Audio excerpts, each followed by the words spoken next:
और अब सुबह सुबह में बात मौसम की कर लेते हैं, क्योंकि एक तरफ जहां पहाड़ों पर लगातार बर्फबारी हो रही है और इसका सीधा असर मैदानी इलाकों में भी देखने को मिल रहा है, क्योंकि दिल्ली और आसपास के तमाम इलाकों में बर्फीली हवाएं चल रही हैं। पारा लगातार लुढ़कता जा रहा है। पूरा उत्तर भारत शीतलहर की चपेट में है। दिल्ली और एनसीआर में खास तौर पर अगर बात की जाए तो शीतलहर से परेशान है लोग। अब चाहे राजस्थान का चूरू इलाका हो, माउंट आबू इलाका हो, हर जगह पर पहाड़ों पर हुई बर्फबारी का असर मैदानी इलाकों में साफ नजर आ रहा है। कहीं कोहरा तो कहीं सर्द हवाओं ने लोगों को परेशान कर रखा है। मौसम विभाग ने साफ कहा है कि आने वाले कुछ और दिन तक मौसम इसी तरह का रह सकता है। दिल्ली और आसपास के इलाकों में शीतलहर रहेगी। पारा लगातार गिर सकता है। फिलहाल यहां रुकेंगे एक ब्रेक के लिए। आज तक पर खबरों का सिलसिला लगातार जारी है, देखते रहिए आज तक। आप देख रहे हैं आज तक, मैं हूं आपके साथ नवजोत रंधावा। सुबह सुबह में आपका स्वागत है। दिसंबर की ठंड के बीच बंगाल का सियासी पारा एकदम गर्म, चरम पर। आज टीएमसी के पूर्व विधायक शुभेंदु अधिकारी गृह मंत्री अमित शाह की मौजूदगी के बीच बीजेपी में शामिल होने जा रहे हैं। तो बंगाल से तीन बड़ी खबरें। अमित शाह का 2 दिन का दौरा, इस बीच शुभेंदु अधिकारी शामिल होंगे बीजेपी में, और इस बीच बड़ी खबर यह भी कि लगातार ममता के साथी साथ छोड़ते जा रहे हैं। राहत की खबर ममता के लिए यह कि एक साथी ने यू टर्न ले लिया है। अमित शाह 2 दिन के दौरे पर हैं, कोलकाता पहुंच चुके हैं। टीएमसी विधायक जितेंद्र तिवारी ने यू टर्न ले लिया है। लगातार हलचल, बंगाल में सियासी पारा बढ़ता जा रहा है।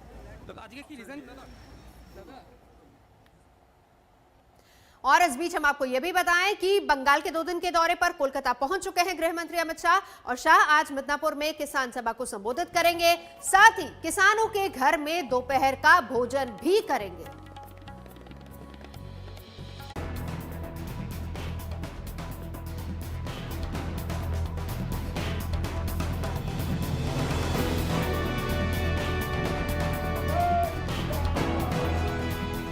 इलाका ममता बनर्जी का है, लेकिन धमाका बीजेपी कर सकती है। गृह मंत्री अमित शाह आज से 2 दिन के बंगाल दौरे पर पहुंच चुके हैं। अमित शाह के दौरे से पहले जो सियासी घटनाक्रम पश्चिम बंगाल में हुए, उससे सस्पेंसफुल हैं। एक के बाद एक दीदी के भरोसेमंद बागी हो गए। टीएमसी से एग्जिट के बाद बीजेपी में उनकी एंट्री से ये पिक्चर क्लियर हो जाएगी कि 2021 चुनाव से पहले अमित शाह का पश्चिम बंगाल दौरा बहुत अहम क्यों है। इससे जुड़ी 5 बड़ी खबरों को बहुत गौर से सुनिए। बड़ी खबर नंबर 1, दौरे से पहले शाह की सुरक्षा को लेकर गृह मंत्रालय की अहम बैठक हुई। बड़ी खबर नंबर 2, बंगाल के आला अफसरों को लॉ एंड ऑर्डर मेंटेन रखने के सख्त निर्देश। बड़ी खबर नंबर 3, बंगाल की ममता सरकार को सुप्रीम कोर्ट ने नोटिस भेजा। बड़ी खबर नंबर 4, चुनाव आयोग ने 2021 बंगाल चुनाव की तैयारियां शुरू कर दी। बड़ी खबर नंबर 5, नड्डा ने 7 केंद्रीय मंत्रियों को मिशन बंगाल की जिम्मेदारी सौंपी। ये पहला मौका है जब 1 महीने के अंदर बीजेपी के 2 शीर्ष नेता बंगाल के दौरे पर पहुंच रहे हैं। 9 और 10 दिसंबर को बीजेपी के राष्ट्रीय अध्यक्ष जेपी नड्डा बंगाल दौरे पर गए थे, जहां उनके काफिले पर हमला हुआ था, और अब 2 दिन के दौरे पर अमित शाह बंगाल में हैं। 19 दिसंबर दौरे का पहला दिन, मेदिनीपुर का दौरा, रामकृष्ण मिशन का दौरा, सिद्धेश्वरी मंदिर में दर्शन, खुदीराम बोस की मूर्ति पर माल्यार्पण, एक और मंदिर में दर्शन, किसान के घर पर लंच, मिदनापुर में आम सभा। 20 दिसंबर दौरे का दूसरा दिन, बोलपुर का दौरा, विश्व भारती में दौरा, लोक गायक के घर पर lunch, road show, press conference. ये तस्वीरें आपको याद होंगी जब नवंबर में अमित शाह बंगाल दौरे पर गए थे। शाह ने एक आदिवासी के घर पर खाना खाया था। दलित परिवार के घर खाने पर ममता दीदी ने शाह पर हमला बोला था। पलटवार करते हुए शाह ने मिशन 200 की संपूर्ण व्याख्या की थी। 18 सीटें हम जीत चुके हैं। मैं फिर से एक बार रिपीट करना चाहता हूं कि इस बार मुस्कुराने का टाइम मेरा है। 200 से ज्यादा सीटें जीतकर भारतीय जनता पार्टी यहां सरकार बनाने जा रही है और यहां पर तृणमूल का शासन समाप्त होने जा रहा है। ये बंगाल की जनता का मिजाज है। मोदी जी के प्रति बंगाल की जनता का विश्वास है और मोदी जी को बंगाल की जनता का आशीर्वाद है। शाह ने मिशन 200 की रणनीति तैयार की है। होमवर्क पूरा हो चुका है। ग्राउंड पर बीजेपी की सेना उतर चुकी है। संजीव बालियान केंद्रीय मंत्री, गजेंद्र शेखावत केंद्रीय मंत्री, अर्जुन मुंडा केंद्रीय मंत्री, मनसुख मंडाविया केंद्रीय मंत्री, प्रहलाद पटेल केंद्रीय मंत्री, Keshav Maurya deputy CM UP, Narottam Mishra गृह मंत्री मध्य प्रदेश। सियासत की बिसात बिछ चुकी है और ममता के साथ शह और मात का खेल शुरू हो चुका है। बड़ी बात यह है कि अमित शाह के दौरे से पहले गृह मंत्रालय की बंगाल के डीजीपी और चीफ सेक्रेटरी के साथ मीटिंग हुई। मीटिंग में बंगाल के आला अफसरों को साफ शब्दों में समझा दिया गया है कि लॉ एंड ऑर्डर के इश्यू पर कोई समझौता नहीं होगा। साफ है, गहमा गहमी के बीच शाह के बंगाल दौरे पर सबकी नजरें टिकी हुई हैं। यानी बंगाल में अब क्या होगा, सियासी पत्ते कल शाह खोल देंगे। कोलकाता से मनोज लोईवाल के साथ आज तक ब्यूरो। पश्चिम बंगाल में टीएमसी के बागी नेताओं की बढ़ती लिस्ट ममता बनर्जी के लिए एक बड़ी चुनौती बन गई है। ममता बनर्जी के एक के बाद एक कई दिग्गज नेता साथ छोड़ते जा रहे हैं, इस्तीफा देते जा रहे हैं। हालांकि इन सब के बीच ममता बनर्जी के लिए राहत की खबर यह आई कि बागी नेता जितेंद्र तिवारी ने यू टर्न ले लिया।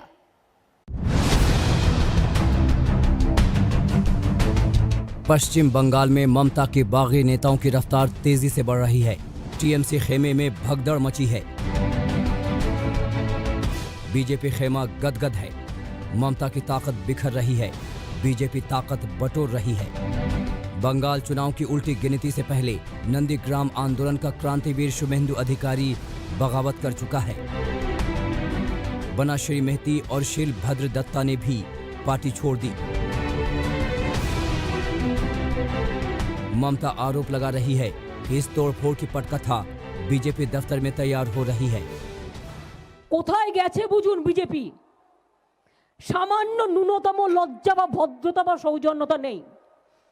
সুব্রত বক্সিকে ফোন করেছে, ফোন করে বলছে দাদা একটু কথা আছে আপনার সাথে বসবো। কত বড় সাহস! शुभेंदु के टीएमसी छोड़कर बीजेपी में जाने की अटकलें तेज हैं। बीजेपी पार्टी दफ्तर का दरवाजा खोलकर उनके स्वागत के लिए तैयार है। हालांकि इस बीच स्पीकर ने शुभेंदु का इस्तीफा नामंजूर कर दिया है, जिसमें उन्होंने इस्तीफे के फॉर्मेट को लेकर सवाल खड़े किए हैं और 21 दिसंबर को बुलाया है। दरअसल नंदीग्राम आंदोलन से मशहूर हुए शुभेंदु अधिकारी का राजनीतिक रसूख ही ऐसा है कि बीजेपी हर हाल में उन्हें अपने खेमे में लाना चाहती है। शुभेंदु अधिकारी टीएमसी के गढ़ दक्षिण बंगाल के पूर्वी मिदनापुर जिले में पकड़ रखते हैं। पश्चिम मिदनापुर, बांकुरा और पुरुलिया जिले में टीएमसी की सियासी जमीन तैयार करने में शुभेंदु अधिकारी की अहम भूमिका रही है। शुभेंदु की जंगल महल और पूर्वी मिदनापुर इलाके में जननेता के तौर पर पहचान है। 2016 में उनके प्रभाव वाले इलाके की 49 सीटों में से 36 सीटें जीत ली थीं। माना जा रहा है कि वो 6 जिलों की 40 सीटों पर असर रखते हैं। उनके पिता शिशिर अधिकारी टीएमसी के पुराने नेता हैं। पार्टी को स्थापित करने में उनका अहम योगदान रहा है। माना जा रहा है कि शुभेंदु अधिकारी पार्टी में अपने घटते अहमियत से नाराज थे। ममता के भतीजे अभिषेक बनर्जी का राजनीतिक रसूख उन्हें चोट पहुंचा रहा है। अटकलें तेज हैं कि आज मिदनापुर पहुंच रहे गृह मंत्री अमित शाह की रैली में शुभेंदु अधिकारी समर्थकों के साथ अपना पाला बदलेंगे। हालांकि बीजेपी खुलकर कुछ नहीं कह रही, लेकिन बार बार समझा जरूर रही है कि टीएमसी में बहुत असंतोष है। उनकी पार्टी में न तो लोकतंत्र है, ना कोई व्यवस्था है, ना कोई विधान है और एक व्यक्ति का नाम पर चलता है। यहाँ अपने लोकतंत्र में इस प्रकार व्यवस्था को कोई स्वीकार नहीं करता है, इसलिए लोग हमारे साथ आ रहे हैं। এরম নজির পাঁচটা দেখাতে পারে আমি এত বীর যে আমি যদি কাল মমতা ব্যানার্জিকে ছেড়ে দিই, মমতা ব্যানার্জি পার্টি উঠে যাবে। बेशक टीएमसी सूबे में नंबर 1 है, लेकिन ये भी 100% सही है कि बगावत करने वाले भी सबसे ज्यादा यही हैं। 18 दिसंबर 2020 को कबीरुल इस्लाम ने महासचिव पद से इस्तीफा दे दिया। 1 अक्टूबर 2019 को शुभाशीष दत्ता ने पार्टी छोड़ दी। जनवरी 2019 में सौमित्र खान बीजेपी का दामन थाम चुके हैं। मार्च 2019 में सांसद अनुपम हजारा ने बीजेपी का कमल उठा लिया। मई 2019 में ही टीएमसी एमएलए मोनिरुल इस्लाम और शुभ्रांशु राय बीजेपी के साथ हो लिए। जून 2019 में टीएमसी एमएलए सुनील सिंह 12 पार्षदों के साथ बीजेपी में शामिल हो गए और अब 24 परगना जिले के बैरकपुर से विधायक शीलभद्र दत्ता भी पार्टी को बाय बाय कर चुके हैं। शीलभद्र दत्ता ममता बनर्जी के राजनीतिक रणनीतिकार प्रशांत किशोर की दखल अंदाजी से नाराज हैं। पार्टी जैसे चल रहा है, प्रशांत किशोर जी का नेतृत्व में पार्टी चल रहा है। अभी प्रशांत किशोर जी कोई प्रोफेशनल ग्रुप है, ऐसा उनका एटीट्यूड है जो पार्टी का लीडर है। बंगाल का पॉलिटिक्स ऐसा चल रहा है। आप 40 साल राजनीति में है, छत्तीसगढ़ ट्राइब से तरफ से तब से आप राजनीति में है, लेकिन आज 2-4 आदमी है, 22-23 साल का कोई लड़का आके हमको बोलेगा कि ऐसे चलो, ऐसा चलो, ऐसा करो, ये चल रहा नहीं। इस बीच ममता के लिए राहत की खबर आई। बागी नेता जितेंद्र तिवारी ने यू टर्न लिया और टीएमसी न छोड़ने की बात कही। साथ ही ममता बनर्जी से माफी भी मांगी।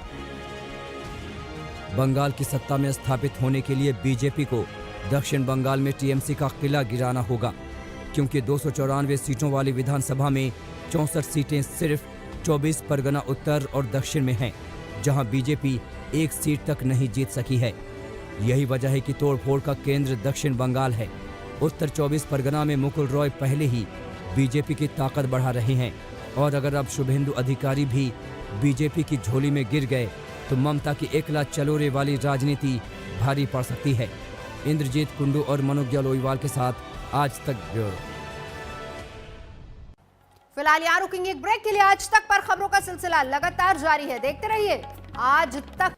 भ्रम तो हाथरस की बेटी की मौत के बाद भी फैलाया गया था। हाथरस की बेटी के साथ हुए अपराध के सच की 2000 पन्नों की आज चार्जशीट दाखिल कर दी गई है, जिसमें सीबीआई ने कहा कि 4 आरोपियों ने पीड़िता से गैंगरेप किया, उसकी हत्या की। लेकिन अब तक उन अधिकारियों पर चार्जशीट होनी बाकी है जो कि हाथरस के पूरे मामले को रफा दफा करने में जुटे हुए थे। दौड़कर इंसाफ की चौखट पर चढ़ते इन लोगों के हाथों में चंद फाइलें नहीं, बल्कि हाथरस की बेटी के साथ हुए शर्मनाक अपराध की वो चार्जशीट है जो हाथरस की बेटी को जीते जी और मरने के बाद तक मिले दर्द पर सवाल उठाने वालों को खुद कटघरे में खड़ा करती है। कुछ हुआ कि नहीं? कुछ हुआ कि नहीं? अच्छा अच्छा, तो रवि कह रहा था कुछ हुआ कि नहीं? हाँ, अच्छा, ये दोनों मिले हुए हैं, तो उस समय तो बच गए आप। फिर उस दिन जिस दिन आपकी चोट लगी है उस दिन रेप हुआ है? अच्छा, दोनों ने किया था, कोई और भी था? वो दोनों थे, पर बाकी सब भाग गए थे। हाथरस की इस बेटी को इंसाफ दिलाने की लड़ाई जब शुरू हुई तो सामने आने लगा था शर्मनाक चेहरा सियासत और सिस्टम का भी। कोई आरोपियों को बचा रहा था, कोई पीड़िता पर ही सवाल उठा रहा था, कुछ लोग बेटी के घर वालों को ही आरोपी बना रहे थे और कुछ लोगों ने दबी जुबान से खुलकर ऑनर किलिंग तक का चोला पहनाना शुरू कर दिया था। इसमें कुछ राजनेता थे, कुछ अफसर थे, कुछ कार्यकर्ता थे, कुछ सोशल मीडिया के ट्रोल थे। लेकिन जिस बेटी को सम्मान के साथ अंतिम संस्कार तक का मौका नहीं मिल पाया, उसके लिए अब इंसाफ की उम्मीद जगी है, क्योंकि सीबीआई ने 4 आरोपियों संदीप, लवकुश, रवि और रामू के खिलाफ चार्जशीट दाखिल की है। सीबीआई की चार्जशीट में चारों आरोपियों पर हत्या, गैंगरेप और SC/ST एक्ट की धाराएं लगाई गई हैं। दावा है चार्जशीट दाखिल करने का आधार पीड़िता का वही बयान बना जिसे खारिज करने के लिए उत्तर प्रदेश में बहुत से लोगों ने एड़ी चोटी का जोर लगाया। सीबीआई के चार्जशीट दाखिल करते ही राजनीति ने दोबारा हाथरस को हाथों हाथ ले लिया है।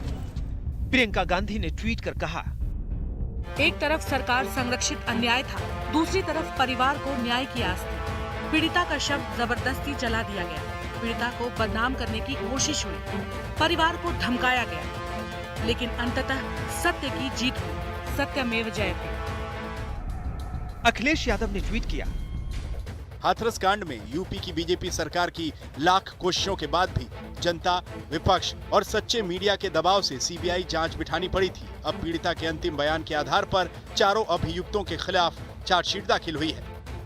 बीजेपी सरकार से बिना लड़े कुछ भी नहीं मिलता, न इंसाफ न हक। हाथरस के मामले में यूपी सरकार के कहने पर ही सीबीआई ने 11 अक्टूबर को केस दर्ज कर जांच शुरू की थी।